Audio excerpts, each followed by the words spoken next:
제 영화가 아닌 영화의 관객과의 대화를 굉장히 오랜만에 하는 것 같아요. 그래서 좀 오히려 더 긴장이 되네요. 제 영화보다. 네. 네, 몇 년 전에 저희 정재인 감독님 영화 때 같이 이렇게 듀비를 하고 지금 한 5년 됐나요? 저희가 같이 함께 한 게? 꽤 오랜만에 하는 것 네. 같습니다. 그래서 돌들이 많을 때까지 이번에 저도 이런 기회로 또 보게 되고 저는 두 번을 보았습니다. 그리고 첫 번째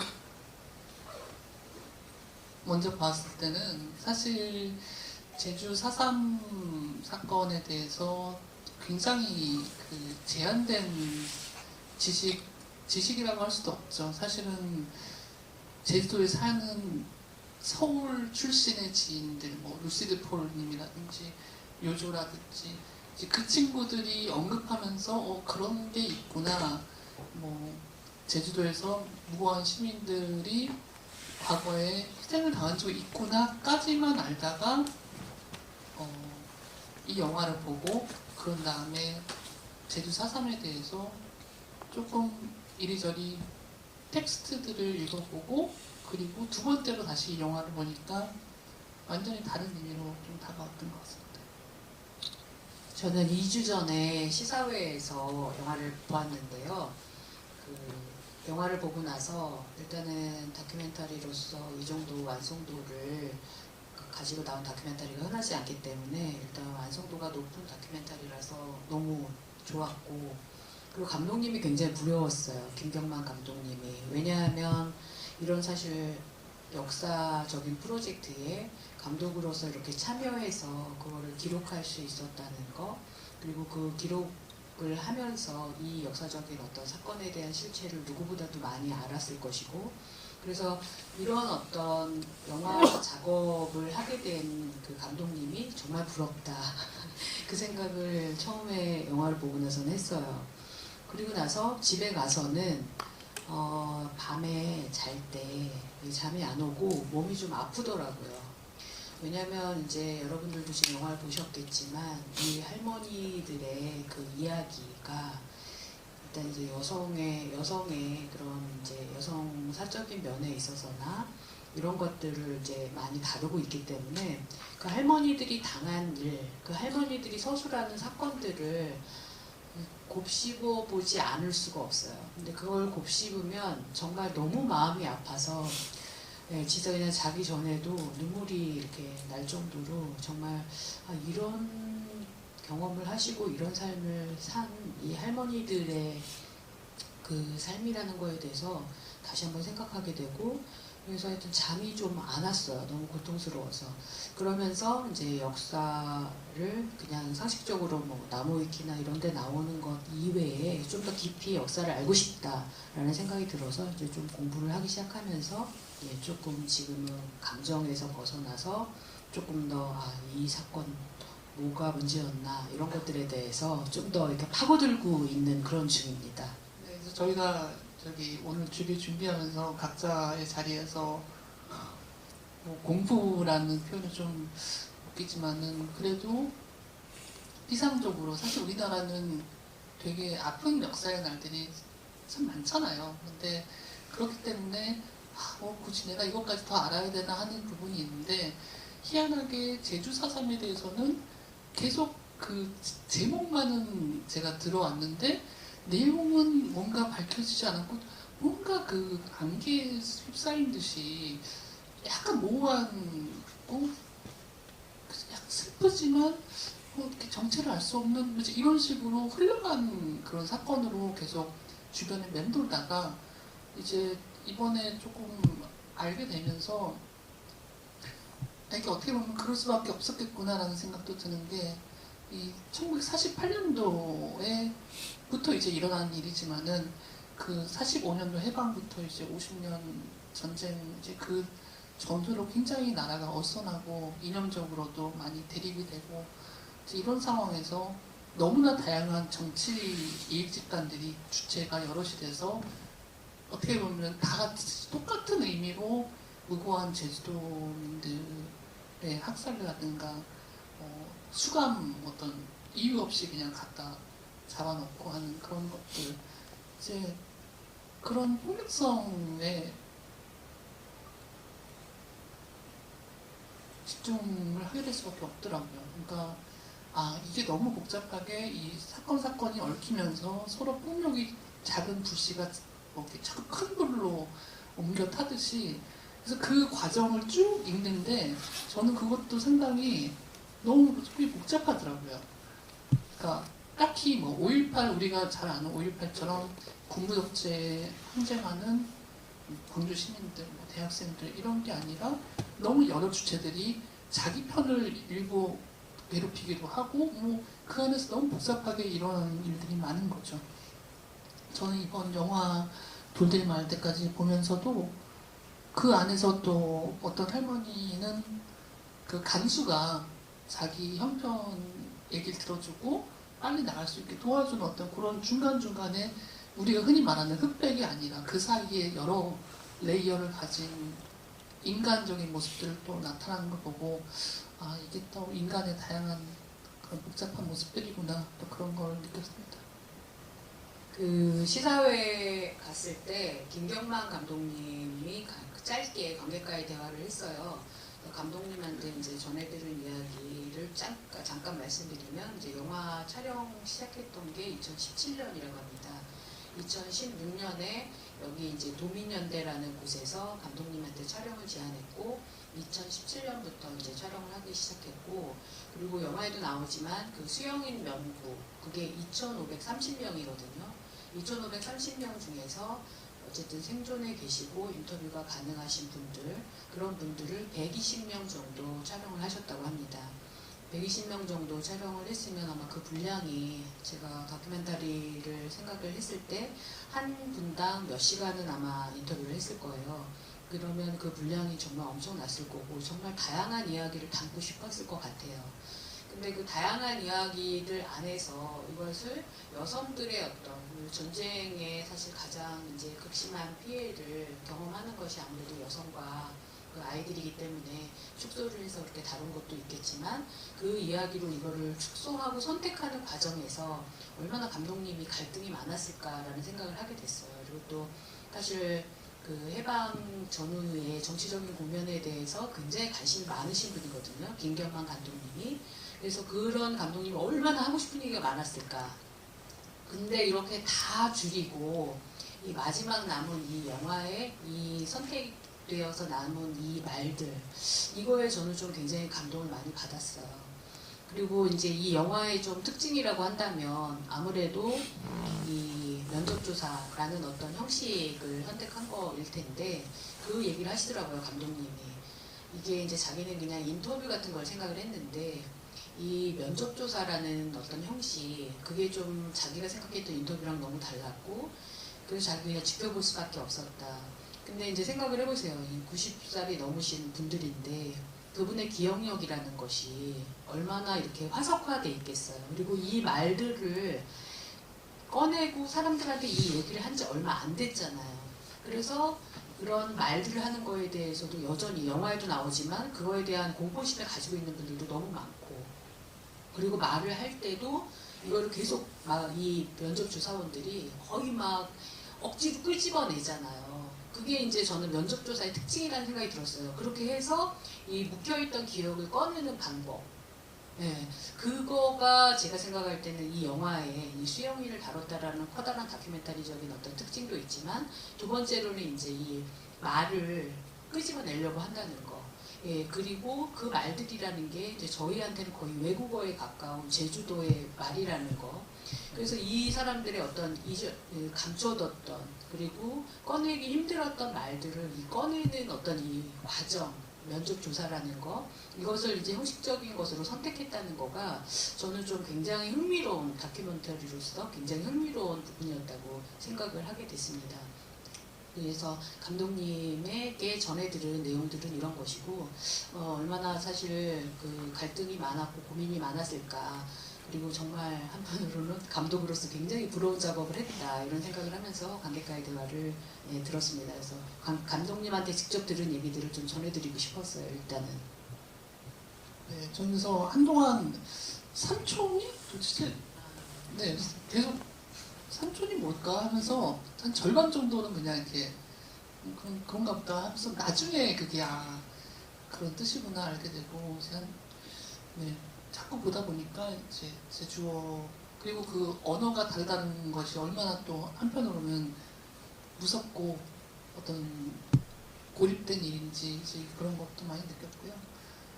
그리고 정말 처음에 영화를 봤을 때와 이제 제주 4.3 사태의 어떤 뒷배경을 이제 알고 난 다음에 봤을 때는 정말 다르게 와닿는 게 감독님이 많은 것들의 어떤 균형 같은 거, 뭐 일방적인, 그러니까 물론 당연한 객관적으로 희생된 부분에 대한 피해본 부분에 대한 이야기는 정면으로 이야기하지만 또 동시에 그 안에서의 어떤 다른 우리가 찾아보지 못한 그런 진실된 그런 부분들을 다 균형 있게 다뤄주시는 그런 네 그렇게 느꼈고요.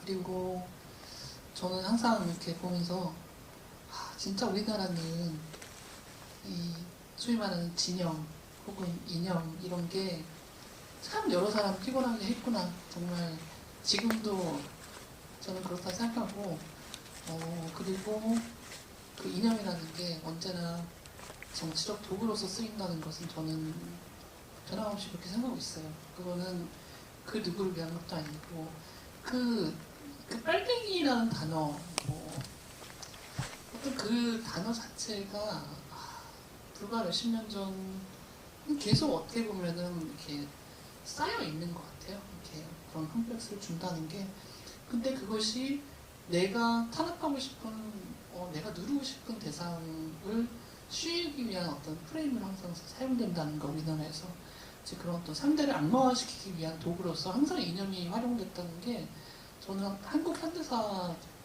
비록 잘은 모르지만 되게 그게 이제 당연히 어느 순간 확 없을 수가 없는 계속 뭔가 그 뿌리가 지금 계속 이어져 가고 있잖아요. 그래서 그런 것도 같이 이제 덧으로 생각하게 되고 뭔가 이게 보시면은 그 소위 남로당 얘기 나오잖아요. 근데 그 당시에 남로당에 우두머리 김달산이라는 사람이 있었어요. 근데 그 사람이 저 사태가 더 심해지고 그러니까 사실은 4.3 사태라고 한 게 4월 3일날은 어떤 제주도민의 그러니까 봉기라고 해야 되나? 그게 더 좀 셌던 때라 실제로 대규모 학살을 당한 거는 그해 연말이었어요.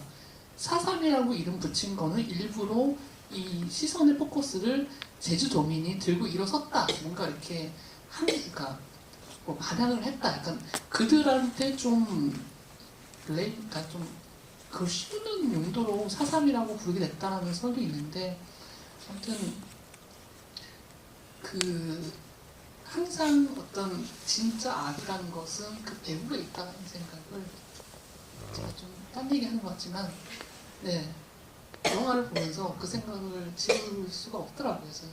네. 그 4.3에 대해서 이제 사실 더 파보지는 않았지만 이제 상식적인 수준 뭐 나무위키나 이런 데서 봤던 것들에 기반한 정도의 정보만이 있었는데 제가 좀 그나마 4.3에 대해서 관심을 가지게 됐던 이제 계기 중에 하나는 제가 이제 같이 일했던 일본 분들이 계세요. 근데 그 일본 분들이 제주도 출신이 많아요. 그래서 참 특이하다 이렇게 생각했는데 이제 그 중에 한 분이 말씀하시길 저희 부모님이 이제 4.3을 피해서 일본에서 계속 그렇게 사셨다 그런 얘기를 해서 이제 제주도에 대한 어떤 이게 특별한 뭔가 스토리가 있는 섬이구나라는 것들을 어렴풋하게 어릴 때 알게 됐었고 그리고 이제 제가 제일 제주도 문제에 대해서 정면으로 영화를 통해서 본 거는 지슬이라는 영화예요. 기억이 나시죠? 지슬. 예. 오멸 감독님의 이제 지슬이라는 영화인데 오멸 감독님도 제주도 출신이시고 굉장히 사실 그때 당시 이게 2003년도에 2013년도에 개봉했거든요. 근데 그때 당시에 10만이 넘는 사람이 봤어요. 사실 상당히 많이 본 거죠. 예. 그리고 저도 아직도 그 장면들 몇 가지가 생각이 나요. 근데 우리가 지금 현대 동시대가 아닌 과거의 사람들을 묘사한다는 게 굉장히 어려운데 그 사투리를 통해서 그 제주도민들의 아주 재밌는 그런 재밌다기보다는 제주도민들의 그런 리얼리티를 굉장히 잘 살렸던 영화로 기억이 나요. 굉장히 그리고 사람들이 그 영화를 좋아했고 그 영화 속에 나오는 어떻게 보면 이제 이 영화에 나오는 이 주인공들의 삶과도 같은 거겠죠. 굴에 숨어서 밖에서 무슨 일이 일어나는지도 모르는 그런 어떤 삶을 살아야만 했던 그분들의 어떤 이야기를 다룬 어떤 최초의 극영화이기도 하고요. 그래서 지스를 보면서 그런 어떤 관심을 조금 더 가졌던 계기가 됐던 것 같아요. 그리고 이제 이 영화를 보면서 또 떠올랐던 거는 이제 한거라는 영화 있잖아요. 한거 유관순. 이제 이 영화도 사실 3.1절의 어떤 이 기념 행사 때문에 촉발된 사건이라고 볼 수 있거든요. 4.3까지 가기 전에 3월 1일 날 이제 기념식을 하는 와중에 이제 그 경찰과 그다음에 이 그 기념식을 온 그런 주민들과의 어떤 그 부딪힘 때문에 이제 사건이 발화가 되는데 그 유관순에서 사실 제가 가장 인상 깊게 봤던 게 이제 유관순이 감옥 형무소에 들어갔을 때 너무 좁아서 앉아있을 수 없어서 계속 서서 그 감옥을 계속 움직이면서 걸어다니던 장면이 있어요. 그래서 나는 그게 와 맞아 저럴 수 있겠구나. 얼마나 많은 사람들이 동시에 감옥에 들어가면 이런 일들이 가능할까 했는데 이 영화에도 그 묘사들이 계속 나오잖아요. 다리를 펼 수가 없었다. 라는 이제 그런 것들이 너무 이렇게 물리적으로 육체적으로 다가오는 느낌인 거예요. 그래서 이런 이제 유관순이라는 그 한거 유관순을 다룬 영화의 그런 어떤 삶도 좀 다시 한번 떠오르더라고요. 그 영화는 또 100만 정도의 관객들이 보았어요. 이제 아무래도 극영화들이잖아요. 두 개는 극영화들로는 그나마 좀 사람들이 4.3에 대해서 모르기도 했고 관심을 가졌던 것 같은데 아직 이제 이 돌들이 말할 때까지는 사람들이 무슨 영화인지 아직 잘 모르기도 하고 또 다큐멘터리이기 때문에 이제 개봉을 하는 데 있어서 아무래도 좀 어려움이 있는 건 아닌가라는 생각을 좀 하게 됩니다. 그리고 제가 이 영화를 보고 나서 좀 자료를 보면서 가장 좀 아카이브적으로 흥미가 있었던 4.3을 다뤘던 사건 중에서 흥미가 있었던 거는 1999년에 이제 MBC 이제는 말할 수 있다라는 프로그램에서 4.3을 다룬 거예요. 굉장히 지금으로부터 거의 한 25년, 30년 전에 자료기 때문에 그게 이제 김대중이 아마 김대중님께서 대통령 된 다음에 이제 4.3에 대해서 너무 피해자가 일반인이 많다라고 얘기를 하면서 이제 피해 그 진상조사를 해야 된다라고 한 시기랑 맞춰서 이 다큐멘터리가 만들어졌던 것 같아요. 근데 굉장히 역사적인 사료로서 굉장히 새로운 사실들을 많이 그 다큐멘터리에서 보강할 수 있었어요. 그래서 여러분도 유튜브에 올려 있으니까 그 다큐멘터리 한번 보시면 좋을 것 같아요. 그 다큐멘터리에는 좀 이제 브루스 커밍스라는 그 한국 그 정치사에서 굉장히 유명한 미국 학자 있잖아요. 한국 관련 전문가로서. 근데 저는 계속 풀리지 않는 게 토벌대가 이렇게 많이 사람을 왜 죽였을까? 그게 저는 계속 궁금한 거예요. 왜 이렇게까지? 물론 뭐 정세도 있고 여러 가지 있겠지만 일반인들까지 왜 이렇게 많이 학살을 했을까? 이 제노사이드의 어떤 정체성이 도대체 내가 어떻게 이해해야 되느냐 굉장히 궁금했는데 그게 보니까 그 브루스 커밍스의 얘기가 저는 굉장히 와닿았어요. 그건 뭐냐면 우리나라에 빨갱이가 너무 많고 사회주의자가 너무 많다. 그래서 미국이 우리를 많이 도와줘야 된다. 그러니까 미국의 원조와 지원을 받기 위한 이승만 정부의 노력이었던 거죠. 그게 사람을 죽이는 어떤 더 많은 사람을 죽여서 우리나라가 더 사회주의에 점령당하고 있다라는 걸 증명하기 위한 것이었다라고 이제 브루스 커밍스는 그렇게 의견을 얘기하는데 그걸 들으니까 더 약간 좀 화가 나고 좀 더 놀라운 거예요. 아 원조와 지원 이게 결국은 이렇게 많은 사람들을 정말 사실 남로당 무장 그 대원은 500여 명밖에 되지 않았어요. 제주도 전체에. 그런데 죽은 사람은 3만 명이잖아요. 사실 엄청난 학살이죠. 그리고 이것에 대한 어떤 학살 주체들에 대해서 한 번도 얘기된 적이 없죠. 왜냐하면 이 사람들은 빨갱이를 죽이고 사회주의자를 죽이는 어떤 정당한 일을 한 사람으로 한국에서는 얘기되고 있기 때문이죠. 저는 진짜 너무 화가 나더라고요. 진짜 화나신 것 같습니다. 네, 알면 알수록 화가 많이 나요. 네, 되게 그런 와 하는 부분들이 있는데 사실은 그 남로당이라고 하는 어떤 조직이나 그 제주도 인민유격대라고 뭐 남로당의 지령을 받아서 이렇게 형성된 뭐 제주도민의 어떤 그런 행동대 같은 힘들이 있었는데 사실은 그렇게 된 것도 아까 뭐 저기 할머님들 뭐 산으로 이제 뭐 올려 보내고 이제 이런 얘기도 하셨는데 사실은 이게 뭣도 모르고 어떻게 보면은 내가 굉장히 존경하는 학교 선생님이 뭐 그쪽 그 사회주의를 우리한테 얘기하신 그러니까 뭐랄까 그리고 또 항상 이게 먹고 사는 문제랑 또 연관이 돼 있는 것 같아요. 기존의 어떤 체제가 우리한테 그런 먹고 사는 문제를 해결하지 못하면은 새로운 가능성에 우리가 또 끌리는 거고 또 반대로 얘기하면 그때 이스마일은 이분이 우리를 도와줄 거다 하는 어떤 그런 먹고 사는 문제를 해결하기 위해서 거기에도 이념이 또 한 번 이렇게 또 들어와주고 그래서 네, 그런 부분이 있고 저는 개인적으로는 할머님들 인터뷰하는 걸 쭉 보면서 그 감옥에 들어가게 돼서 살았다 하는 그 부분이 좀 그러니까 얼마나 밖에서는 정말 그냥 거의 죽음에 바로 그냥 직면할 수밖에 없는 상태였으면은 감옥에 들어왔을 때 살았다라고 기뻐서 이렇게 서로 부둥켜 안을까 그 생각을 했고 사소하게는 김유생 할머니를 보고 저희 시어머니랑 너무 닮아서 제가 깜짝 놀랐어요 진짜. 목소리 똑같으시고 외모도 모니터에 돌아가셨는데 제가 보면서 되게 반갑더라고요. 그래서 네. 할머님들도 개개인이 겪으신 또 어떤 고생이라는 표현도 좀 너무 약해요. 어떤 그런 고난의 어떤 형태들이 다 다르고 또 그 안에서 기억하는 양상 이제 그런 것들이 지루하지 않게 그러니까 네, 듣게 되더라고요. 근데 분명히 이거는 이 사건에 대해서 조금 더 알게 된 다음에 봤을 때가 더 입체적으로 다가온다. 그리고 어떤 그 뭐 역사적인 사건을 이렇게 보는 뭐 이렇게 알려주는 의미 플러스 어떤 뭔가 개인 어떤 미시적인 차원에서 이렇게, 네, 이렇게 한 사람의 생생한 증언을 통해서 얘기를 듣는다는 게 훨씬 더 이제 입체적으로 알 수 있게 하는 그런 영화인 것 같습니다.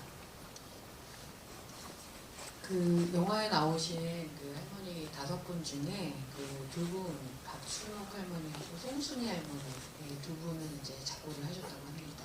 그 사이에 네, 작고를 하셨고 사실 송순이 할머니의 이야기는 진짜 오열을 사실 부르는 그런 스토리인데 그 할머니에 대한 인터뷰는 조금 더 확장편이 나와 있더라고요. 경향신문 인터뷰 같은 것들이 있는데 그 할머니의 정말 사연은 너무나 정말 기구하고 마음이 아파서 네, 그 할머니의 스토리가 조금 더 궁금하신 분은 신문 인터뷰 기사 같은 걸 좀 보셔도 될 것 같아요. 네, 아까 이제 제가 그 오사카에 사시는 한국인 분들 중에 되게 많았다고 얘기를 했잖아요. 근데 이게 역사라는 게 이런 거구나 이제 제가 느끼는 게 결국은 그때 일제시대겠죠. 일제시대 때 일본 오사카와 제주도에 대편 거의 매일 오가는 대편이 있었대요. 매일이었는지 일주일에 한 번인지 잘 모르겠는데 굉장히 자주 오가는 대편이 있었는데 그 이제 대편이 생긴 이유는 오사카에 이제 중공업이 발달하기 전이고 오사카에 이제 많은 어떤 운수 전쟁 이후에 일제시대 이후에 이제 수탈을 하기 위한 수탈을 해서 간 것들을 가지고 어쨌든 중공업이 굉장히 발달을 하게 되는데 그러면서 이제 값싼 노동력이 필요한 거죠. 제주도에서 정말 많은 사람들을 데려간 거예요. 일을 하기 위해서. 그래서 제주도에서 엄청난 사람들이 갔고 그리고 이제 45년에 해방이 되잖아요. 해방이 되고 그리고 오사카에 살던 그 사람들을 거의 이제 제주도에 그냥 돌려보낸 거죠. 그거는 이제 미 군정이 그거를 이제 그 지휘를 했겠죠. 근데 그 숫자가 6만 명 정도가 되돌아왔어요. 그 6만 명이라는 거가 제주도 인구가 30만 정도로 추정이 되는데 그때 당시에 그 25만 정도에서 6만 명 정도의 저기 오사카 살던 분들이 온 거예요.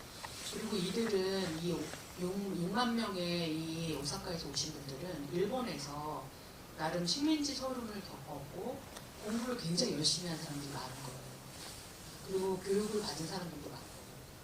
그래서 이분들이 제주도에 대고 오게 되면서 이 영화에 나오는 야학, 이 제주도민들을 가르치는 거, 그러니까 야학을 가르치고 학교를 만들고 그러면서 교육열이 굉장히 강했던 시기라고 하거든요. 그래서 이분들이 이렇게 제주도에 그 해방 이후에 온 것이 이제 이 제주도 4.3 사태의 가장 기본적인 어떤 그 팩트인 것 같아요. 왜냐하면 당연히 사회주의자가 많이 오게 된 거죠. 왜냐하면 일본 사회주의의 영향도 있고 그렇기 때문에 사회주의자로 이제 의식을 굉장히 그렇게 바꾼 사람들도 굉장히 많이 오게 되고 그런 것이 이제 인구학적으로는 굉장히 배경이 됐던 것 같아요. 그리고 또 하나는 이제 이 제주도가 가지고 있는 이제 군사적인 어떤 요충지라는 측면이 굉장히 강했던 것 같습니다. 일본 시대 때도 일제 시대 때도 이 제주도를 굉장히 전략적 요충지로 삼았고 그리고 다 이제 해방이 되자 미군정도 그걸 이어받아서 굉장히 전략적 요충지로 제주도를 생각했기 때문에 많은 군인들이나 경찰들이 이제 여기에서 거주하게 되죠. 이런 것들이 이제 또 하나의 이유 중에 하나였던 것 같습니다. 역사 덕후셨군요.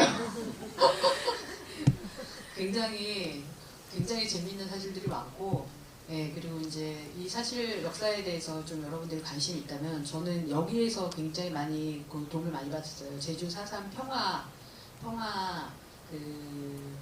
평화재단이라는 곳이 있는데 여기에서 진상보고서가 나와 있어요. 진상보고서가 굉장히 잘 돼 있더라고요. 그래서 그거 보시면 굉장히 많이 도움이 될 겁니다. 예. 돌들이 말할 때까지라는 제목은 그 제목 지어준 배경이 따로 있나요? 그냥 그거는 유추하는 대로일 것 같아요. 예, 제주도에 뭐가 많은, 뭐 돌이 많다. 예, 약간 그냥 유추하는 대로일 것 같은데 그 김소연 시인의 시에서 따왔다고 합니다. 예, 돌이 말할 때까지 해서 이제 여기는 복수용어로 돌들로 이렇게 바꾸시는 것으로 이렇게 감독님께서 얘기를 하셨어요. 예. 혹시 오늘 저 질문 있으실까요? 네, 저쪽에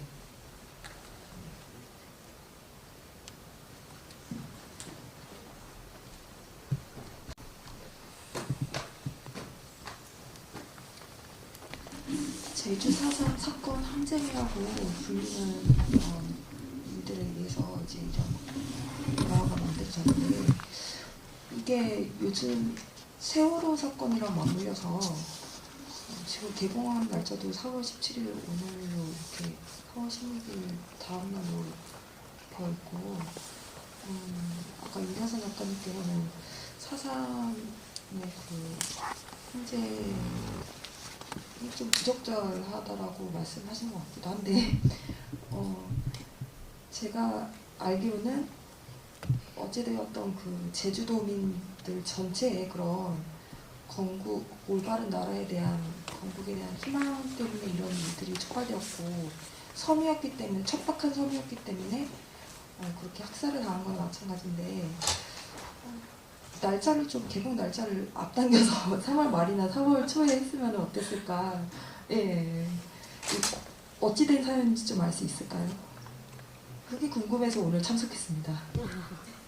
개봉 저는 시사회를 4월 3일 날 봤거든요. 네, 그래서 아마 개봉이라는 거는 딱 이날 내가 하고 싶다고 해서 들어갈 수 있는 건 아니고 아마 개봉 시기가 범죄도시 4인가요? 개봉하는데 범죄도시 4가 아마 이번 주말에 개봉하니까 그 사이에 공백을 이용해서 딱 개봉을 하는 그런 재치 있는 어떤 촬영 시기, 개봉 시기가 아니었나 싶고요. 4월 3일 날 개봉하는 것도 의미가 있었겠지만 네, 어떤 여러 가지 현실적인 이유 때문에 지금 개봉하지 않았나 생각이 듭니다. 네.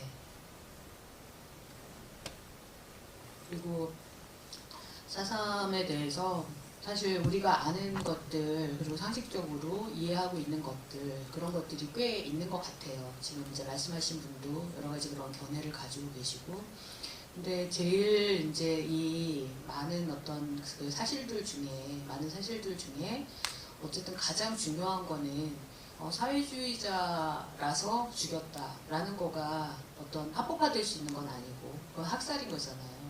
네, 너가 그런 생각을 가졌기 때문에 널 죽일 수 있어라고 생각하는 거는 두 번 다시 있어서는 안 되는 생각인 거잖아요. 그것 하나와, 그리고 사회주의자가 아닌 대부분의 민간인들이 학살되었다는 거, 그리고 그것에 대해서 철저하게 함구하도록 그 54년부터 거의 90년까지 3, 40년 동안 아무도 이것에 말을 꺼내면 무조건 잡혀가기만 했다는 그런 사실, 그런 것들이 반복되면 안 되겠다라는 생각은 정말 되게 영화와 이 어떤 사건을 보면서 확실하게 하게 됐던 것 같습니다.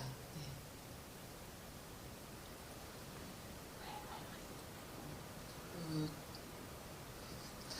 1979년에 그 소설가 현기영 님이 제주 4.3 사건 다룬 단편 순이삼촌이라는 단편 소설 발표했대요. 근데 그게 금서로 지정돼서 보안사에 끌려가서 고문을 당했다고 하는데, 79년 얼마 전 일이라고 저는 생각하는데, 이건 좀, 그리고 제가 정말 놀란 거는, 그러니까 희생자가 있었다라는 팩트까지 그 정도까지 안 다음에 그 규모에 대해서도 좀 몰랐었어요, 사실은.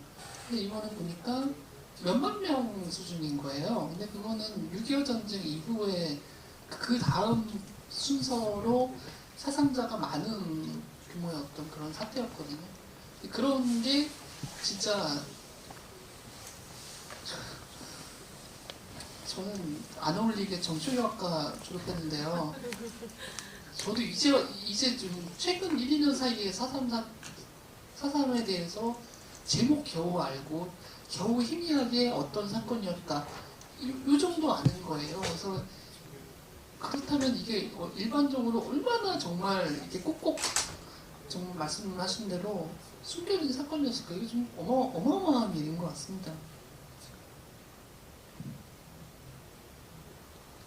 그러니까 4.3에 대한 사실 이 다큐멘터리를 보고 나서 제가 오늘 다른 그 강의가 있어서 오늘 다른 강의에서 그 밤과 안개라는 영화를 같이 봤거든요. 밤과 안개라는 건 이제 알랭 리네 감독의 그 프랑스 다큐멘터리예요. 1955년에 만들어진 다큐멘터리인데 1955년에 그 다큐멘터리는 유태인 학살의 그 시공간을 다루고 있어요. 30분짜리 다큐멘터리고 네이버원에서 다 볼 수 있는데, 그 어쨌든 인종 학살이라고 불리는 어떤 전 세계적으로 최고의 어떤 제노사이드를 다루고 있는데, 그 다큐멘터리는 사실 그 아카이브 때문에 사실 충격적인 게 굉장히 많거든요. 그 약간 트럭으로 막 시체를 밀고 그런 장면들이 나오고, 그런 장면들이 아카이브로 다 있고, 그 공간들을 다 아카이브가 되어 있고, 그리고 그 사진들이나 여러 가지 자료들이 굉장히 많았기 때문에 그 다큐멘터리가 만들어질 수 있었고, 그리고 사실 그 다큐멘터리를 얘가 1900 전후에 굉장한 어떤 역할을 했죠.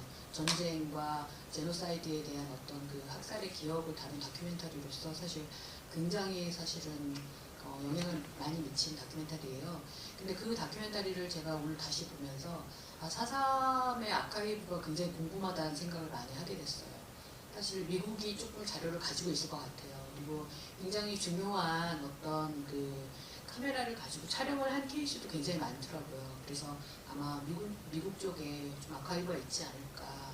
그래서 이거가 당시에 물론 그런 거를 찍게 하진 않았을 것 같아요. 시체를 막 묻고 그런 거를 그 유대인 학살 그 아우슈비츠처럼 그렇게 찍은 필름이 있을지는 잘 모르겠지만 굉장한 아카이브 영화가 나와야 되는 그런 소재인데 과연 필름들이 있을까라는 생각이 좀 들더라고요.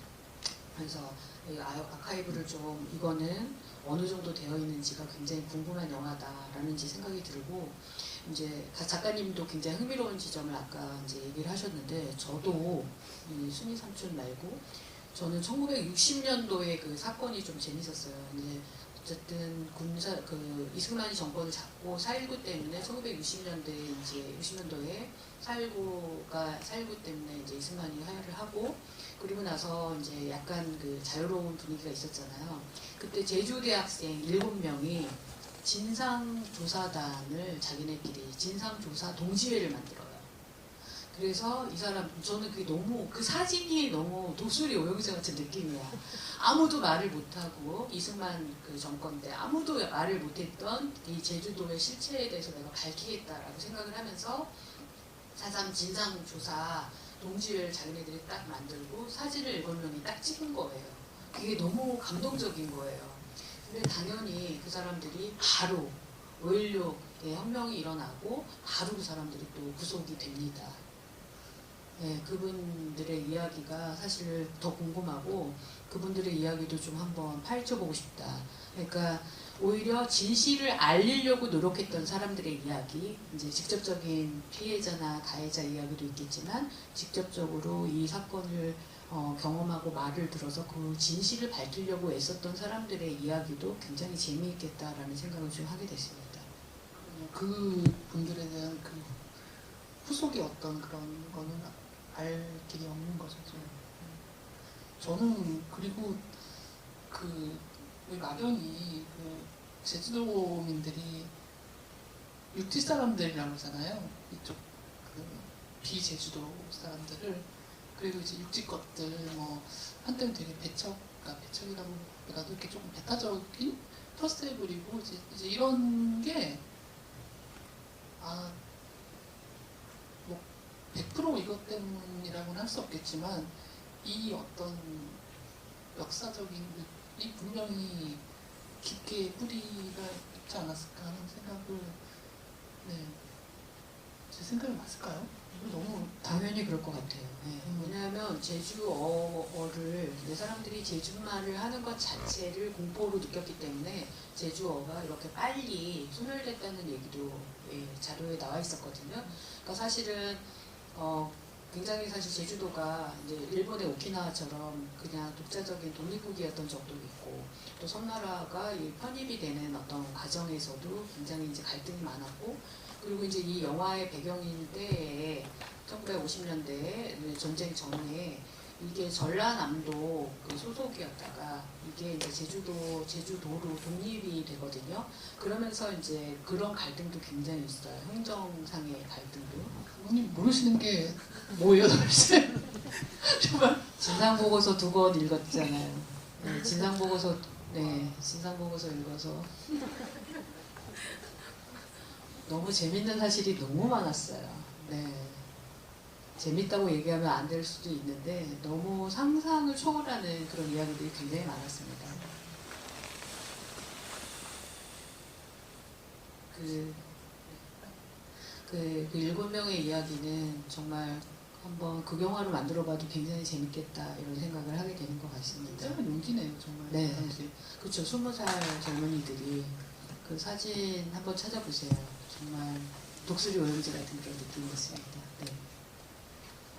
자, 또 질문하실 분이 있네요. 네.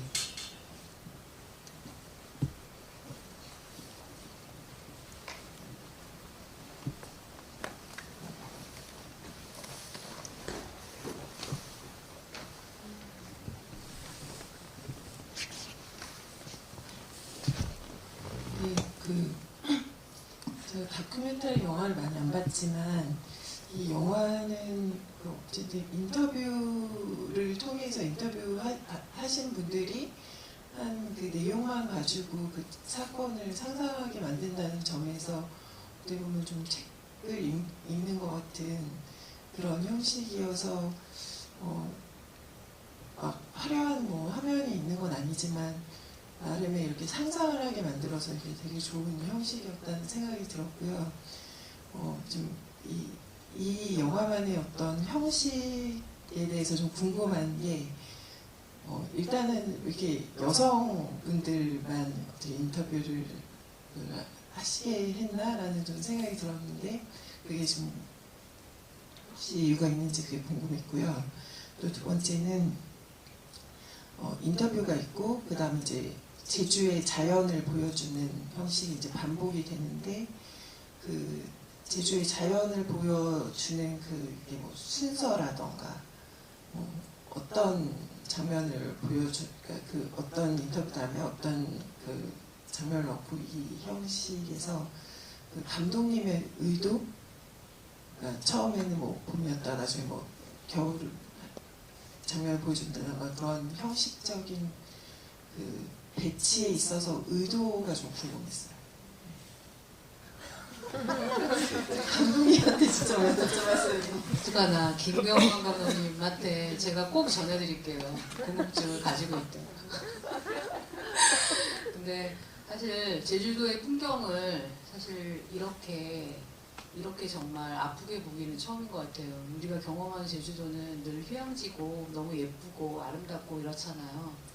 근데 어떻게 이렇게 안 좋은 날만 골라서, 날씨 안 좋은 날만 골라서 제주도를 이렇게 눌러놨는지 그런 생각을 좀 하게 되고, 그리고 사실 촬영이 굉장히 좋고 감독님 직접 촬영을 많이 하신 것 같은데 그 어떤 감각이 굉장히 촬영의 감각이 좋다 이렇게 저 생각을 많이 했고요. 그리고 이 이야기가 보통 이제 사실은 영화적으로 보면 마가 뜬다고 하는데 대사가 없고 사실 침묵이 있는 그 공간들이 굉장히 많아서 저는 그것조차도 굉장히 좋았어요. 막 숨가쁘게 사건이 아니라 그 할머니들의 어떤 그 사유의 그런 시간처럼 잠깐 기다렸다가 또 영화의 대사를 듣기도 하고 이래서 그런 면이 사실 굉장히 또 매력적이었다고 생각을 하고, 그리고 이제 제주 초토화 부분에 있어서의 그런 어떤 불꽃의 장면들을 이제 넣으셔서 강렬한 어떤 초토화 과정에서의 그런 것을 시각화해 내신 것도 굉장히 정말 빛나는 아이디어였다고 생각을 합니다. 그리고 이제 여성들의 이야기로 한정을 하셨지만 120명을 인터뷰했다고 했잖아요. 그래서 감독님이 아마 다음 작품도 아마 이어서 그 인터뷰들을 기반으로 해서 제주 4.3에 대해서 계속 작업을 진행 중인 걸로 알고 있습니다. 네. 진짜 감독님이 안 계셔서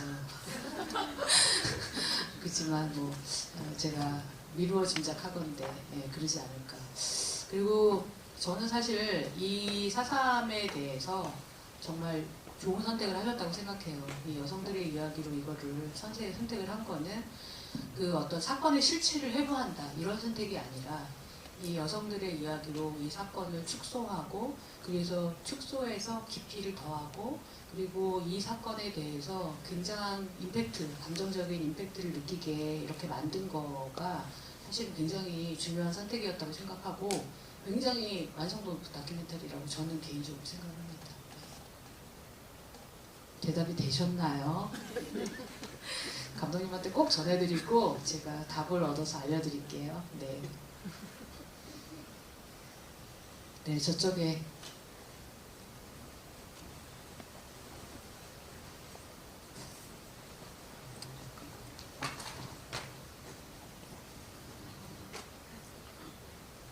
안녕하세요. 저는 국가폭력에 희생된 그 개인들에 대해서 세계 구술사를 연구하고 그 내용들을 웹툰으로 만드는 작업을 하고 있는 작가입니다. 아까 말씀하셨던 것처럼 그 국가폭력에 희생된 희생자분들의 이야기를 듣다 보면 우리가 알고 있는 것보다 훨씬 더 잔인한 일들이 많이 일어나는 걸 알 수 있었어요. 그런데 제가 웹툰으로 이것을 만드는 각색하는 작업을 하다 보니까 제가 만약에 이 분들이 당하신 실제 사건 현실에 맞게 그대로 재현을 하면 진짜 이게 재현의 윤리성 있게까지 나올 정도로 잔인한 작업을 하신다고 하셨을 때 재현에 충실하실 것인지, 아니면 관객들이라든지 또 대중성을 위해서 재현을 조금 포기하더라도 약간 좀 보기 좋은 순한 작품을 만드실 건지, 어느 쪽을 선택하실 건지 개인적인 의견을 한번 여쭙고 싶습니다. 저는 가르마를 항상 7대3으로 타거든요. 근데 많은 것들의 제 인생의 균형을 7대3으로 나누는 편입니다. 저는 7을 진실해주고 3을 약간의 좀 거칠어진 부분을 조금 소화할 수 있게끔 순환시키는 7대3. 네. 예를 들어서 국가 폭력에 대한 게 아니라 이제 사적인 폭력에 대한 부분, 그리고 이제 재현에 있어서 사실 언제나 윤리적인 문제가 따라오죠. 왜냐하면 자극적으로 만들면 사람들에게 더 관심을 끌 수 있으니까라는 어떤 측면이 있잖아요. 그래서 그래서 성폭행을 다룬 영화다라고 했을 때 그 논의는 사실은 굉장히 오래전부터 있잖아요. 그 성폭행 장면을 어느 정도까지 보여줄 것이냐 이런 문제. 그래서 되게 어려운 문제인 것 같아요. 그리고 정답은 없는 것 같아요. 정답이 있어서 그게 나는 꼭 이렇게만 다룬다 이렇게 할 수는 없는 것 같은데요. 역사적인 맥락이나 또 사건의 맥락, 그리고 그 당시에 또 내가 어떤 상태냐에 따라서도 그런 어떤 선택이 굉장히 달라지는 것 같아요. 근데 제가 이번에 4.3 이 자료들을 보면서는 굉장히 잔인했던 사건이고 이 잔인함의 실체가 밝혀져야 된다는 생각을 좀 하게 돼요. 근데 이제 그 작업을 먼저 한 사람들이 있더라고요. 그게 뭐냐 하면 그 한나의 봄이라는 영화가 있는 거예요. 그게 유튜브에 있는 거예요. 그게 이제 일종의 우익 보수들, 그러니까 서북청년단 출신이라고 소위 얘기하는 사람들이 그 영화를 만들어 놓은 거예요. 얼마나 이 제주도의 사회주의자들이 얼마나 잔인하게 우리 부모님을 학살했는가 이런 면에 있어서 그거를 만들어놔서 유튜브에 그게 올려져 있더라고요. 그런 걸 보면서 와, 이 정도까지 이렇게 만드는데 이에 응당 다른 측면에서도 그 정도의 강도로 결과물이 나와야 되지 않을까라는 생각이 좀 들 정도였어요. 네, 그래서 그런 어떤 역사적인 맥락과 또 작가의 개인적인 맥락, 그 다음에 사건이 또 얼마만큼 사람들에게 알려져 있느냐, 여러 가지 이런 것들을 총체적으로 선택을 해서 좀 달라질 수 있다. 그때마다 달라질 수 있다. 이런 생각을 좀 하게 되는 것 같습니다. 내가 이 사건을 어떻게 보여줄 것이냐라는 측면에 있어서는 굉장히 주관적일 수밖에 없다라는 생각을 말씀드리고 싶네요. 실대삼 정말 지금 만약에 만든다면 저는 7대3 아니라 거의 9대1 정도 막 만들고 싶은 느낌이 약간 드는 것 같습니다. 네, 저희가 10시 10분까지 시간이 예약이 되어 있었어요. 그래서 오늘 관객과의 대화는 이 정도에서 끝내려고 하는 중인데요. 저희 마지막 인사하고 마치도록 하겠습니다. 저는 무엇보다도 사실 제가 이 자리에 앉아서 이렇게 이야기를 할 수 있는 입장인가 하는 스스로 이렇게 좀 자기 의심이 되게 많이 들었지만, 저는 중요한 것은 저 역시도 같이 보고 배울 수 있었던 좋은 기회가 됐다. 그리고 또 감독님 말씀 같이 들을 수 있어서 너무 좋았고, 항상 알려고 노력하는 거는, 알려고 애쓰는 것은 좋은 일인 것 같아요. 그리고 어느 시대라도 폭력의 가능성은 항상 있고, 언제 어떤 사태가 일어날지 모르는 게 사실은 우리 삶이거든요. 그렇기 때문에 이런 과거, 그러니까 역사를 뒤집어 본다는 거는 우리가 다시는 그런 일이 일어나지 않도록 하기 위한 어떤 준비라고 생각해요. 그렇기 때문에 무시하더라도 조금씩 알려고 하는, 그리고 뭔가 숙제처럼 알려고 하는 게 아니라 정말 알을 통해서, 또 기쁨이라는 표현 좀 애매하지만 그래도 그 자체의 어떤 눈이 띄어지는 그런 기쁨은 있는 것 같아요. 그래서 네, 이게 무슨 쓴 약을 억지로 먹는 그런 개념보다도 두루두루 좀 좋은 영향이 되는 영화라고 생각합니다. 감사합니다. 네, 저도 오늘 사실 제 영화도 아닌 영화로 이렇게 감독님한테 전할 얘기까지 제가 대답하고 이래서 잘한 건지 못한 건지 모르겠는데, 어쨌든 저도 이 과정을 통해서 4.3이라는 사건에 대해서 굉장히 좀 관심을 많이 가지게 됐고, 또 이런 계기가 또 저에게 조금 더 역사에 대한 관심을 더 많이 가지게 하는 그런 측면이 있었거든요. 그래서 저도 좀 더 관심을 가지고 이 사건에 대해서 연구를 해보고 싶다는 생각을 하게 돼서, 여러분도 그랬으면 그 즐거움을 여러분도 맛보셨으면 좋겠어요. 왜냐하면 사건이 정말 어마어마하거든요. 이렇게 어떤 방대한 종류의 사건을 이거 한국전쟁만큼 센 것 같아요. 이 사건은. 한번 여러분들도 즐거워요. 역사를 공부한다는 거는. 그래서 그 즐거움을 맛보셨으면 좋겠다는 생각이 들고요. 아, 오늘 개봉날인데 관객이 지금 아직 너무 없어요. 그러니까 여러분들 많이 좀 봐주시고요. 그리고 뭐 이렇게 전관 대여 상영 이런 것도 적극적으로 지금 원하신다고 하니까 네, 그런 것도 좀 시도해 주시면 네, 좋겠습니다. 네, 감사합니다.